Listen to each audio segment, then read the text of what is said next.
আসসালামু আলাইকুম।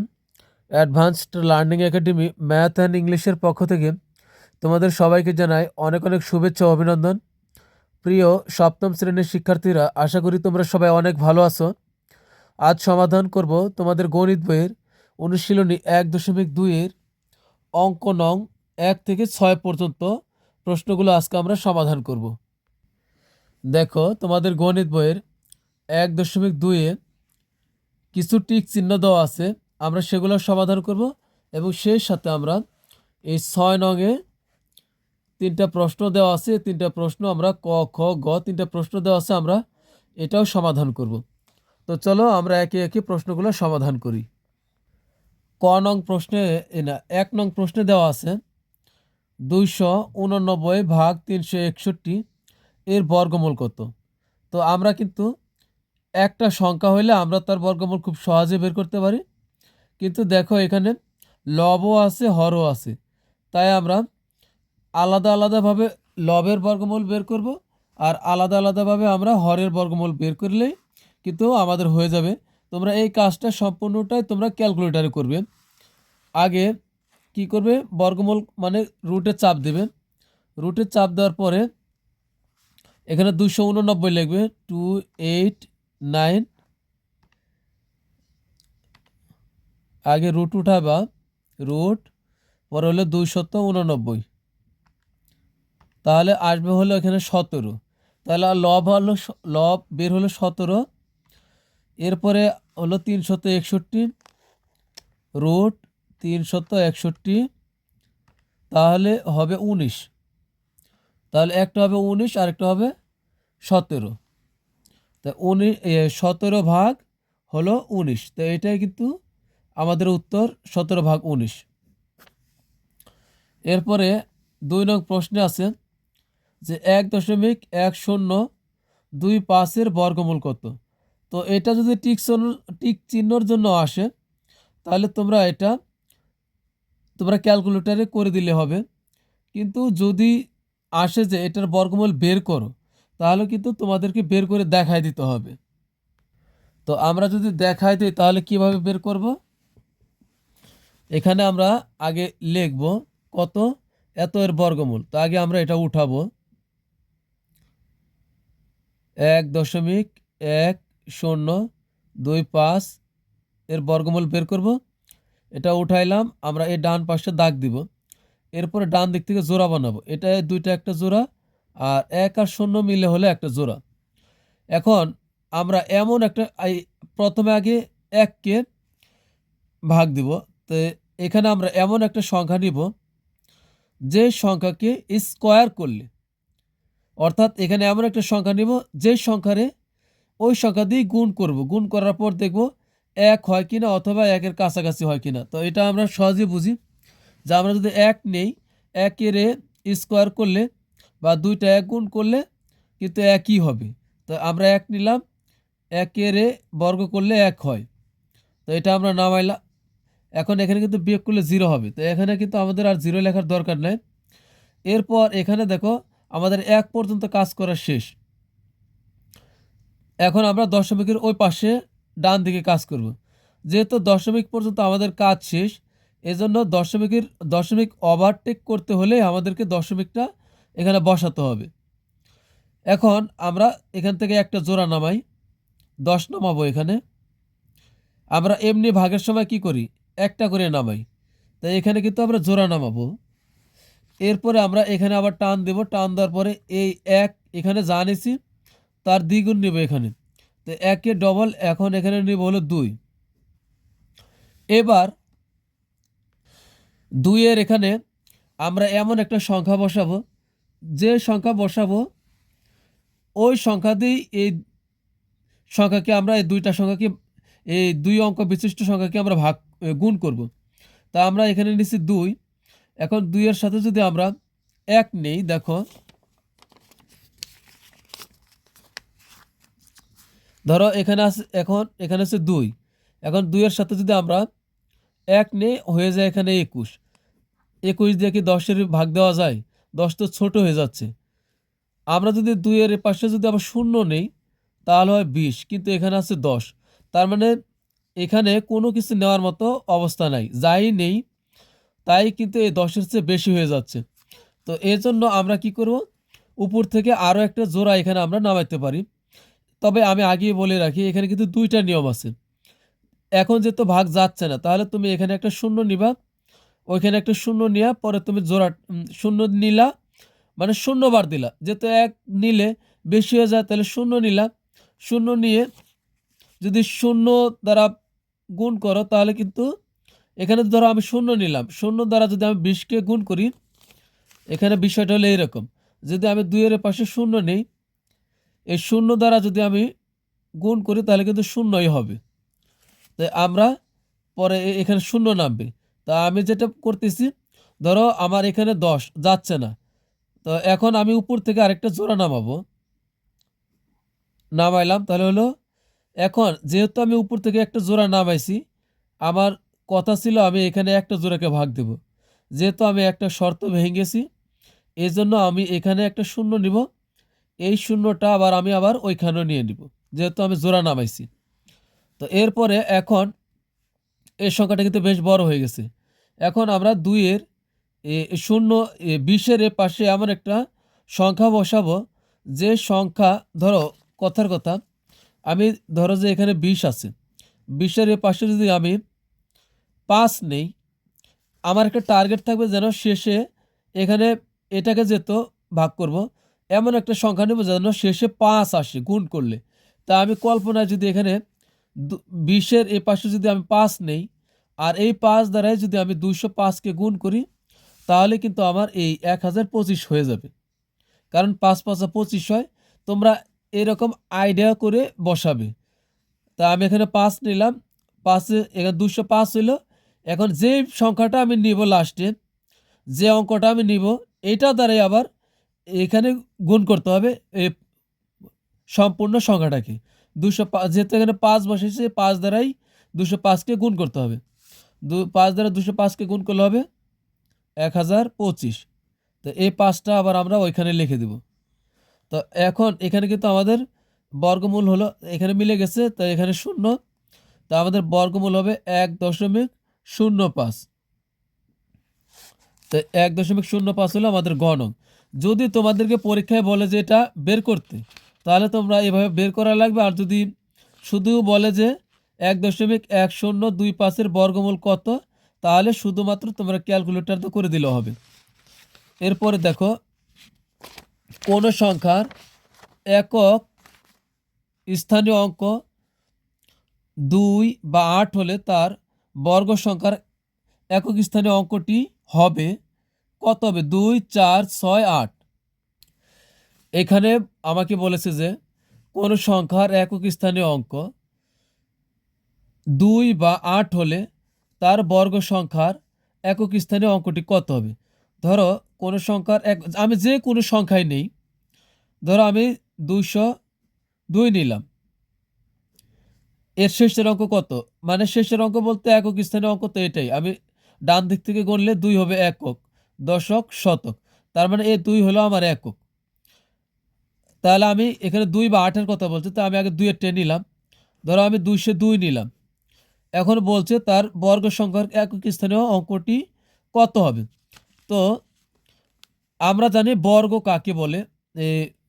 বর্গ হলো, বর্গ সংখ্যা বলতে কি, কোনো সংখ্যাকে পাশাপাশি লিখে 2 বার গুণ করার নামে হলো বর্গ করা। তো আমি যদি 202 লিখলাম, আবার এই 202 লিখলাম, তাহলে এটা কিন্তু বর্গ হয়ে গেল। 202 গুণন 202 মানে কি, 202 স্কোয়ার, স্কোয়ার মানে কি বর্গ। তো 202 যদি আমি গুণ করি, তাহলে দেখো আমার শেষের অঙ্কটা কত আসে। 202 গুণন 202, দেখো গুণ করলে আমার আসে হলো 202 গুণন 202, আমার আসছে হচ্ছে দেখো 40804। তো শেষের অঙ্ক কিন্তু আমার 4 বের হয়েছে। তার মানে হলো তুমি যে সকল সংখ্যায় নাও না কেন, যে সংখ্যার শেষে 2 থাকবে, তার কিন্তু বর্গ করলে শেষের অঙ্কটি বা একক স্থানীয় অঙ্কটি কিন্তু 4ই হবে, কারণ শেষে যেহেতু 2 আছে, পরপর ওই দুইটার সংখ্যা গুণ করলে শেষের অঙ্ক যেহেতু 2, তাহলে কিন্তু 2 দুগুণে 4 হয়ে যাবে। এর সামনে যাই থাকুক না কেন শেষে কিন্তু 4ই হবে। একইভাবে তুমি যদি 18 শেষের অঙ্ক 8 হয় এমন সংখ্যা যদি তুমি নাও, ধরো তুমি নিলে 18, তাহলে এখানে কিন্তু শেষের অঙ্ক শুধু 18 কেন, তুমি যত বড় সংখ্যাই নাও শেষে 8 থাকলেই হয়েছে। তো 18 গুণন 18 মানে 18-এর বর্গ কী হবে? 18 গুণন 18, তার মানে হলো 18 স্কোয়ার। তো দুইটা 18 পাশাপাশি গুণ করার নামই হলো বর্গ। তো 18 গুণ 18 হলে দেখো কি হয়, তো 18 গুণন 18, তাহলে তোমার হবে হলো 324, তার মানে শেষের অঙ্ক বের হলো 4। তার মানে যদি তুমি যে কোনো সংখ্যায় নাও যার শেষের অঙ্ক 2, এবং আবার এমন যদি কোনো সংখ্যা নাও যার শেষের অঙ্ক 8, তাহলে 8-এর বেলায় তোমার বের হবে শেষের অঙ্ক, বর্গ করলে শেষের অঙ্ক বের হবে 4। আবার 2-এর, কারণ 8 8 গুণ হবে, 8 8 64 হয়ে যাবে। আবার তুমি যদি এমন সংখ্যা নাও যার শেষের অঙ্ক 2, ওইটাকেও যদি তুমি বর্গ করো তাহলে কিন্তু শেষের অঙ্ক বের হবে 4। তাহলে 2-এর বেলায়ও 4 হবে, 8-এর বেলায়ও 4 হবে। তাহলে আমাদের উত্তর হবে খ নং।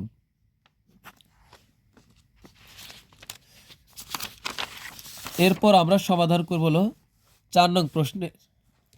4 নং প্রশ্নে দেখো দেওয়া আছে 3 গুণন 7 গুণন 5 গুণন 7 গুণন 3 কি, মানে এখানে যে সংখ্যাগুলো গুণ আকারে আছে এদেরকে কত দ্বারা গুণ বা ভাগ করলে গুণফল বা ভাগফল পূর্ণবর্গ সংখ্যা হবে। মানে পূর্ণবর্গ সংখ্যা হবে। পূর্ণবর্গের সংখ্যা কি?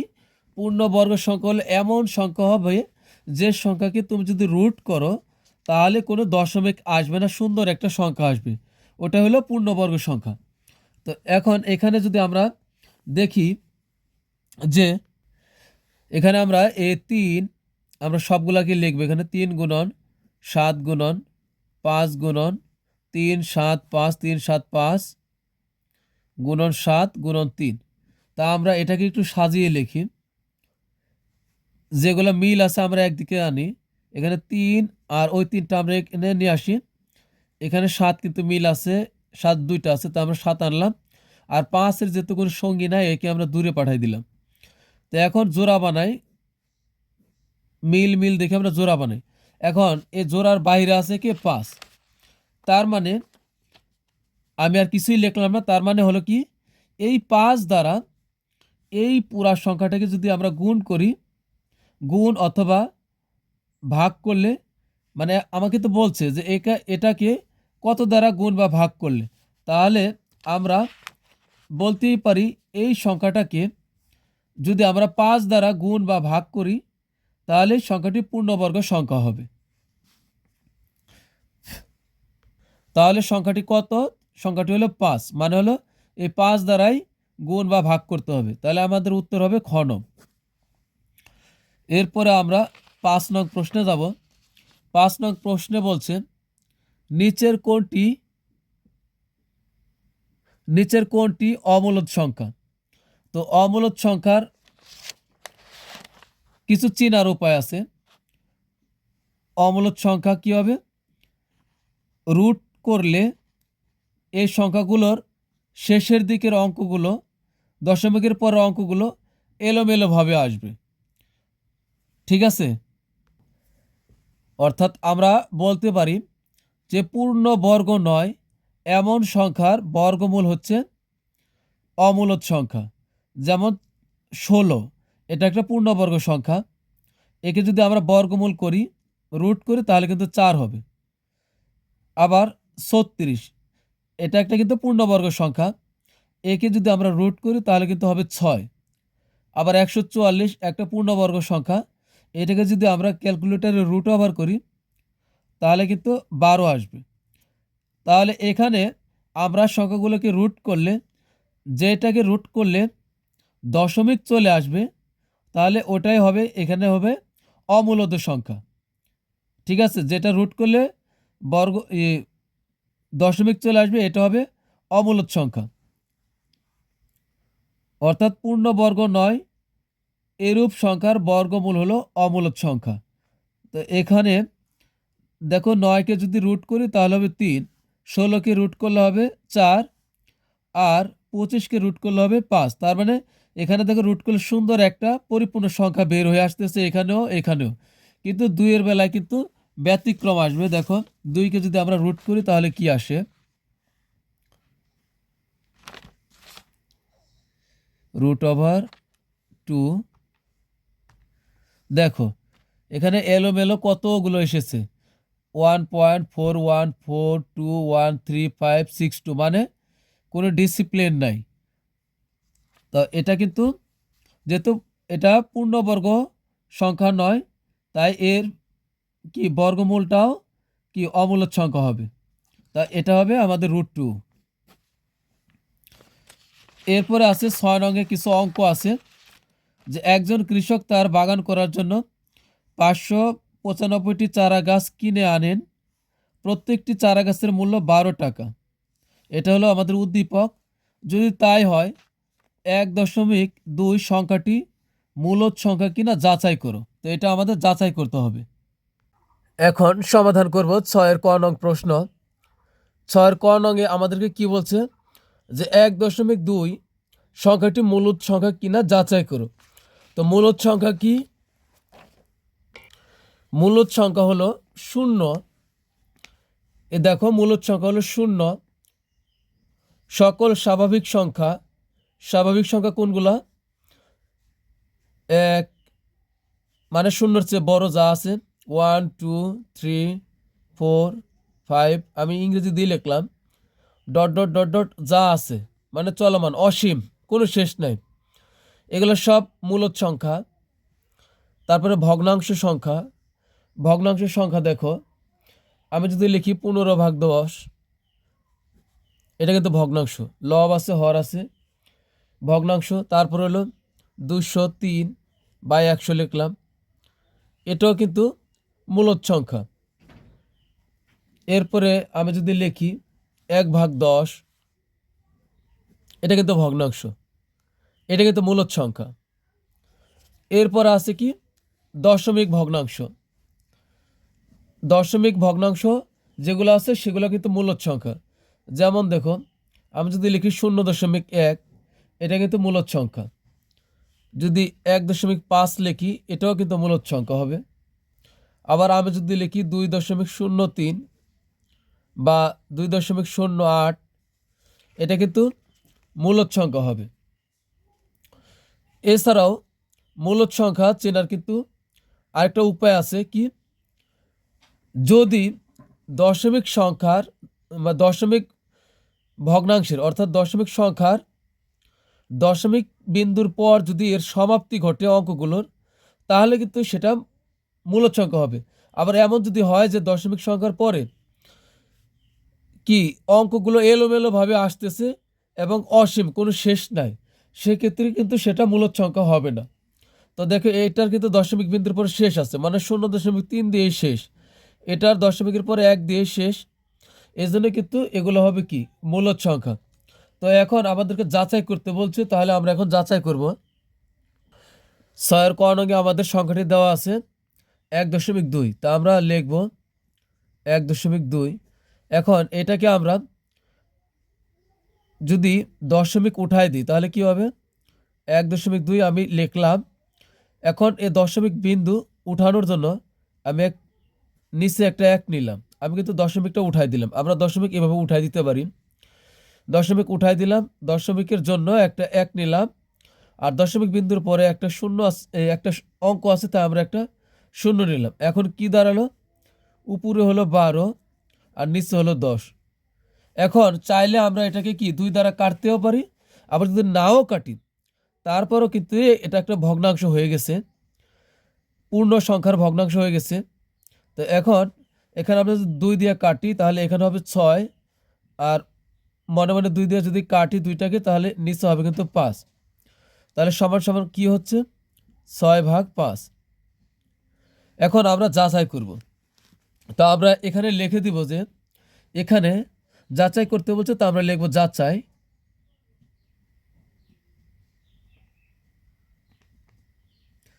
এখানে আমি যাচাইয়ের জন্য দুইটা উত্তর হবে, তোমরা যেটা খুশি ওইটাই লিখতে পারো, সমস্যা নাই। আমি এটা লিখে দিব, আবার আরেকটা আছে ওইটাও তুমি লিখতে পারো। যেহেতু এটা এই ক নং সৃজনশীলের প্রথমটা, এটাতে মার্ক কম থাকবে, তো তোমরা শর্ট টাইমের জন্য করতে পারবো, আমি ওইটাও বলে দিব। তো এখানে 6 এবং 5 উভয়ই কি পূর্ণ সংখ্যা?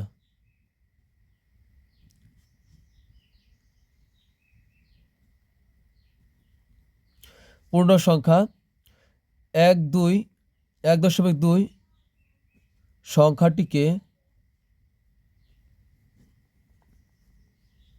সংখ্যাটিকে 5/6 না 6/5 6/5 বা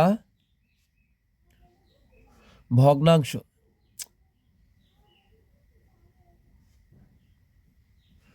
আকারে প্রকাশ করা যাচ্ছে।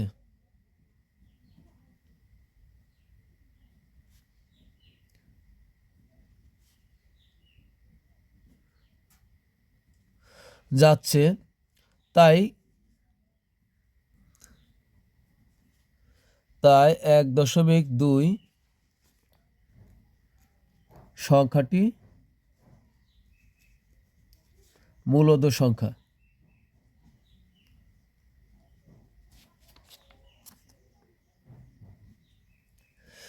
অথবা আমি অথবা দিয়ে লিখে দিচ্ছি, তোমরা যে কোনো একটা লিখলে হবে। অথবা কোনো দশমিক সংখ্যার কোনো দশমিক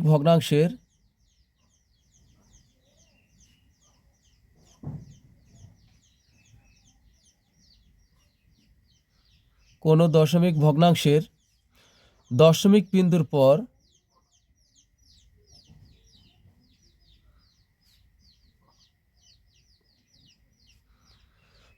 বিন্দুর পর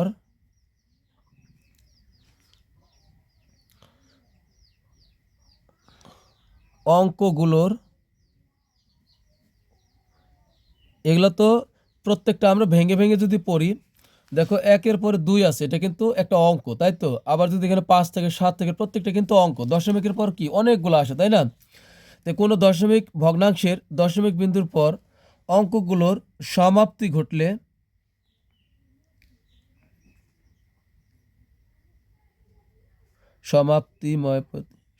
ঘটলে সেটি মূলদ সংখ্যা।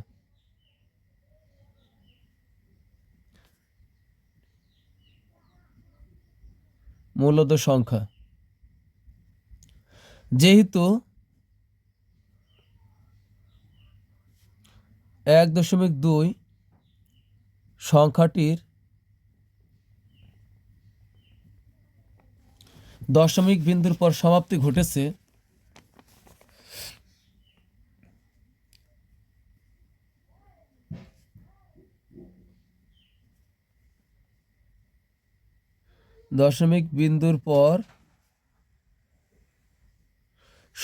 ঘটেছে,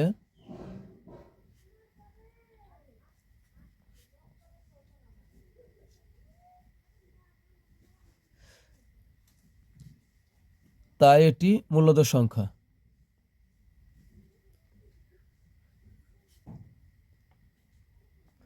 যেমন আমরা যদি 5কে ভাগ করি, এখানে ধরো আমরা যদি 5কে 2 দ্বারা ভাগ করি, তাহলে কত হবে?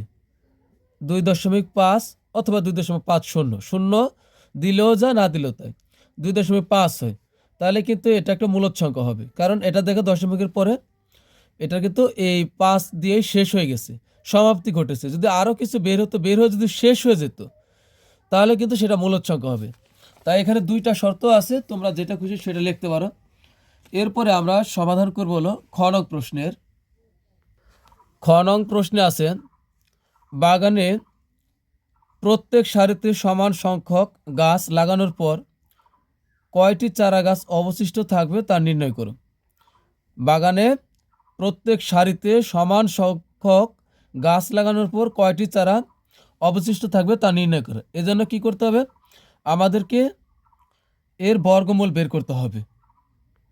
কারণ বর্গাকারের যদি প্রত্যেকটা সারিতে গাছ লাগানো হয় তাহলে যে চারা গাছগুলো বেঁচে যাবে ওটাই হবে কি অবশিষ্ট চারা গাছ। তো এটা আমাদের বের করার জন্য আমরা কি করব, বর্গমূল করব। বর্গমূল করার পর যেটা নিচে অবশিষ্ট থাকবে তাহলে সে সংখ্যাটাই হবে অবশিষ্ট চারা গাছের সংখ্যা। তো আমরা এখন এটার বর্গমূল করব। কতর বর্গমূল করব? 595-এর। তো আমরা বর্গমূল করি।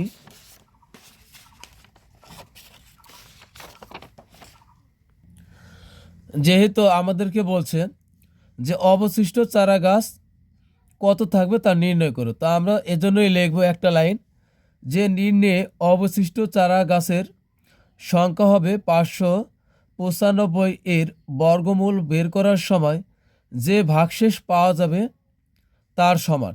তা আমরা এই কথাটা লিখে দিব যে নির্ণয়ে অবশিষ্ট চারা গাছের সংখ্যা হবে 595 এর বর্গমূল বের করার সময়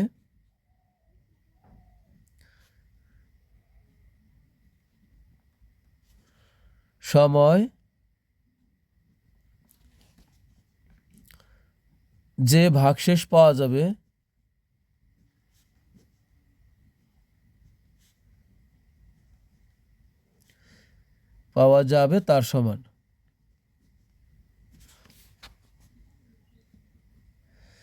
তার সমান।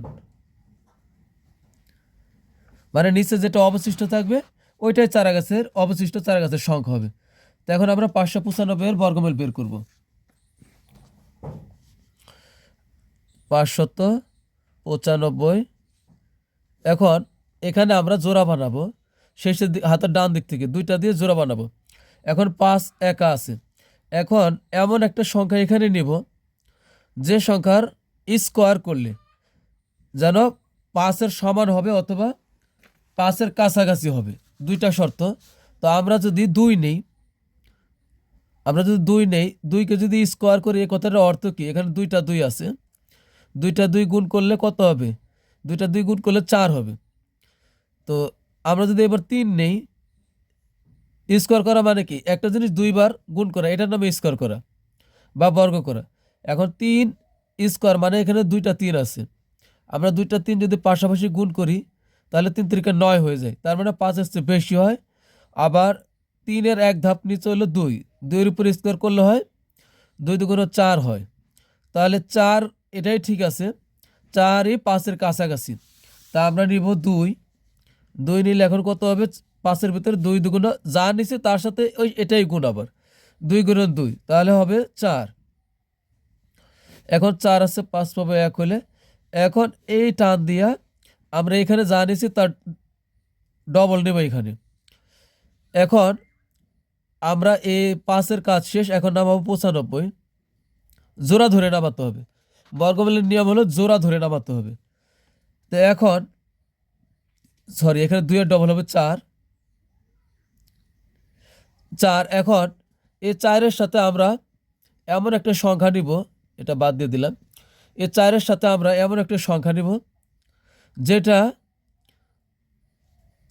যে সংখ্যাটা নিব ওইটা দিয়ে আমরা, ধরো যে আমি এখানে 4 আছে, 4-এর সাথে যদি 4-এর পাশে যদি তুমি 2 বসাও তাহলে কিন্তু এই 2 দিয়ে তোমার এই 42-কে 4-এর সাথে তুমি প্রথম 2 বসালে হলো কত, 42। এখন কত বসাইছো, 2, এই 2 দ্বারাই এই 42-কে গুণ করতে হবে, তাহলে কত হবে, 2 2 4, 4 2 8, তাহলে হলো 84। তো এইভাবে আমরা একটা একটা করে বাড়াতে থাকবো। তো বাড়াতে বাড়াতে যদি আমি এখানে 4 নেই তাহলে আমার কত দাঁড়াবে, এখানে 4 এখানে আমার প্রথমে ছিল হলো 4, এখানে কত আছে 4, তা আমি 4 আগে থেকে আছে, যদি এর সাথে আমি 5 বসাইলাম তাহলে এই 5 দ্বারা আমরা এটাকে গুণ করব। 5 দ্বারা গুণ করলে 5 5 25, হাতে আছে 2, 4 5 20 আর 2 হলো 22, তাহলে হবে 225। আবার হয়তো হবে 195 বা তার কাছাকাছি। তো তা এটা বেশি হয়ে যাচ্ছে, তাহলে আমরা নেব 4 বার। 4 বারই তাহলে আমাদের মিলে যাবে। 4 বার নিলে কত হবে? যেহেতু এখানে 4 নিয়েছি,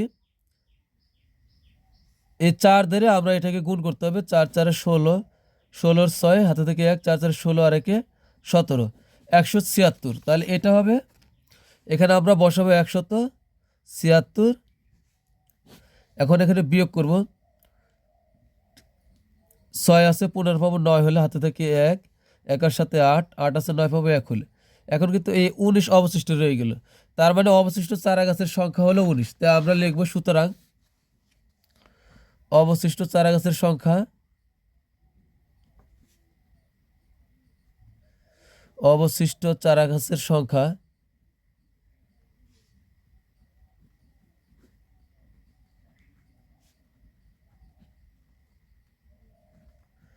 সংখ্যা হলো 19। তো এটাই কিন্তু আমাদের উত্তর। এরপরে আমরা সমাধান করবো হলো গ নং প্রশ্নের। গ নং প্রশ্ন আছে, খরচের টাকার সংখ্যা ও চারা গাছের সংখ্যার বিয়োগফলের সাথে কোন ক্ষুদ্রতম সংখ্যা যোগ করলে যোগফল একটি পূর্ণবর্গ সংখ্যা হবে তা নির্ণয় করো। তো এখানে কিন্তু খরচের টাকা আগে আমাদের বের করে নিতে হবে। চারা গাছের সংখ্যা তো দেওয়াই আছে। তো এখন আমাদের আগে এই চারা গাছ কেনার জন্য যে টাকা খরচ হয়েছে আমাদের সেটা বের করতে হবে। তো আগে আমরা লিখবো, একটি চারা গাছের মূল্য কত? 12 টাকা। তো লিখবো একটি চারা গাছের মূল্য 12 টাকা। এখন আমরা সমাধান করবো হলো গ নং প্রশ্নের।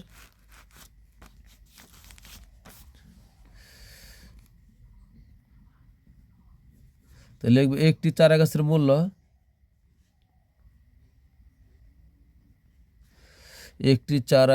মূল্য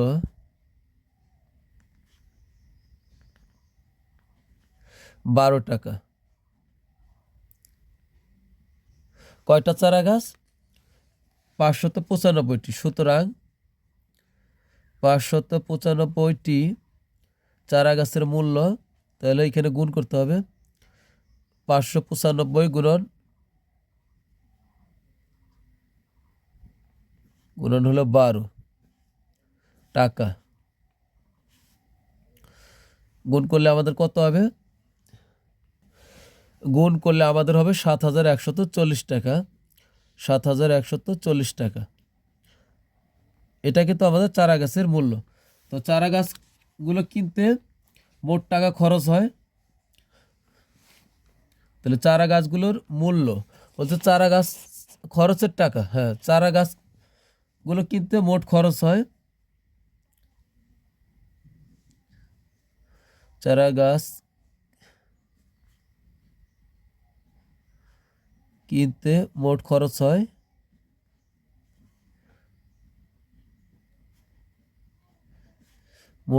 হয় হলো 7,140 টাকা। এখন এটা কি করতে হবে? বিয়োগ করতে হবে এটা আর হলো মোট চারা গাছ। তো এখন খরচের টাকার সংখ্যা ও চারা গাছের সংখ্যার বিয়োগফল। খরচের টাকার সংখ্যা, খরচের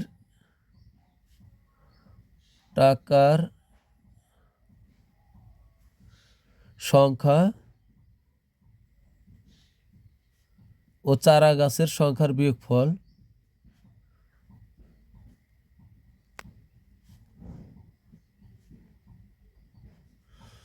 সংখ্যার বিয়োগফল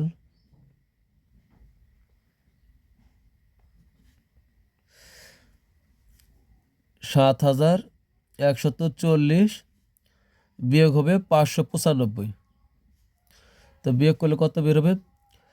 5 আছে 10 পাবো, 5 হলে হাতে থেকে 1, 1 আর 9 10, 10 আছে 14 পাবো, 4 হলে হাতে থেকে 1, 1 আর 5 6, 6 আছে 11 পাবো, 5 হলে হাতে থেকে 1, 1 আছে 7 পাবো, 6 হলে। তাহলে এখন আমাদের 6,545 এর বর্গমূল বের করতে হবে।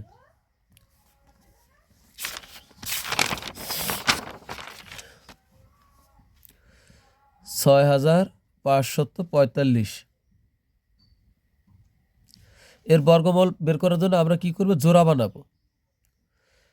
জোড়া বানানোর পর এখন আমরা এমন সংখ্যা নিব যে সংখ্যা স্কোয়ার করবো অথবা ওই সংখ্যা 2 বার গুণ করলে 65 হতে হবে। আমরা এই জোড়ার ভিতরে দেবো, বাম দিকে প্রথম জোড়ার দিকে দেব।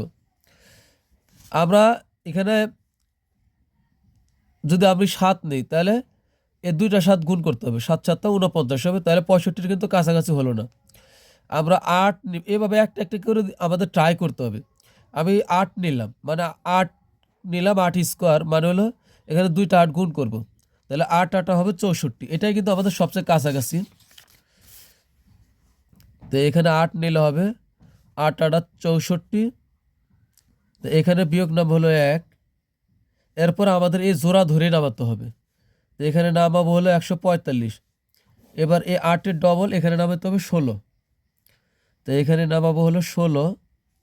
এখন এখানে আমরা এই 16-র পাশে এমন একটা সংখ্যা নিব, এমন একটা অঙ্ক বসাবো, এখানে বসাইলে যেন এই 145 হবে বা তার কিছু কাছাকাছি হবে। আমরা 0 নিলাম, এখন এই 0 যদি এই 0 দ্বারাই যদি আমরা 160-কে গুণ করি তাহলে কিন্তু ফলাফলটা আসবে 0। তো আমরা এখানে বসাবো 0। যদিও 160 145 হচ্ছে বড়, কিন্তু আমরা 0 দ্বারা গুণ করার কারণে কি হয়েছে, এই সবই 0 হয়ে গেছে। তো এখানে নামবে হলো 0। এখন এখানে নামবে হলো 145, তার মানে এটা আর যাবে না। তো এখন আমরা লিখব, যেহেতু এটি কিন্তু বর্গমূল নির্ণয় করার সময় যদি কোনো কিছু অবশিষ্ট থেকে যায় তাহলে কিন্তু শেষ সংখ্যাটি পূর্ণবর্গ সংখ্যা নয়। এজন্য এখানে আমাদের কিছু কথা লিখতে হবে, যে লিখতে হবে যেহেতু সংখ্যাটি বর্গমূল নির্ণয় করার সময়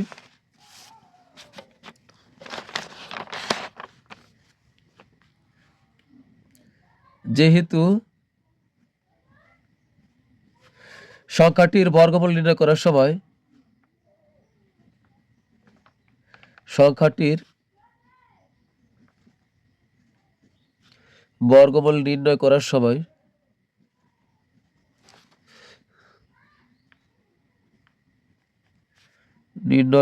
সময় ভাগশেষ 145 আছে, 145 অবশিষ্ট আছে,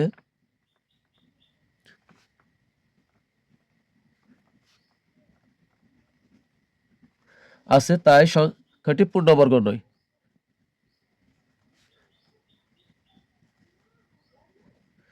তাই সংখ্যাটি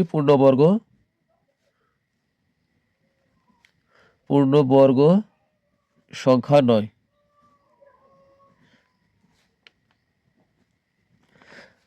এখন বলছে যে কোন ক্ষুদ্রতম সংখ্যা যোগ করলে, এখন আমরা লিখব 6545 6545 এর সাথে কোনো একটি ক্ষুদ্রতম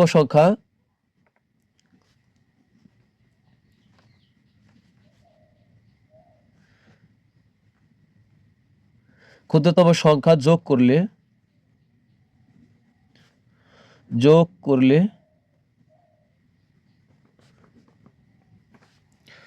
যোগফল পূর্ণবর্গ হবে।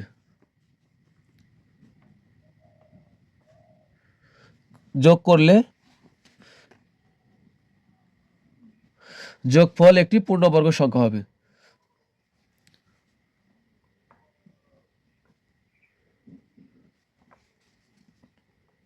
যোগফল পূর্ণবর্গ হবে এবং তখন এর বর্গমূল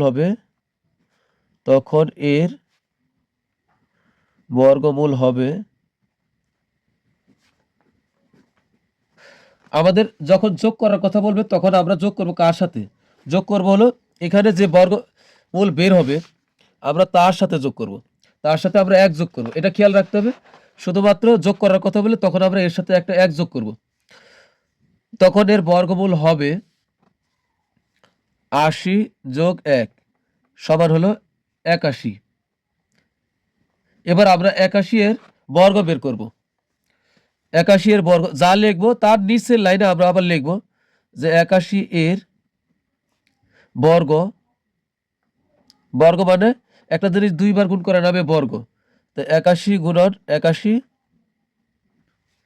আমাদের বের হবে 6100, 6561, 6561, এটা বের হবে। এখন আমাদের নির্ণয় ক্ষুদ্রতম সংখ্যাটি কিভাবে বের করতে হবে? এই যে এইটা তো এখন বড় হয়ে গেল, তাই না? এইটা থেকে মূল যে অঙ্ক ছিল এটা বিয়োগ করলে হয়ে যাবে। তো সুতরাং নির্ণয় ক্ষুদ্রতম সংখ্যাটি, সুতরাং নির্ণয় ক্ষুদ্রতম সংখ্যাটি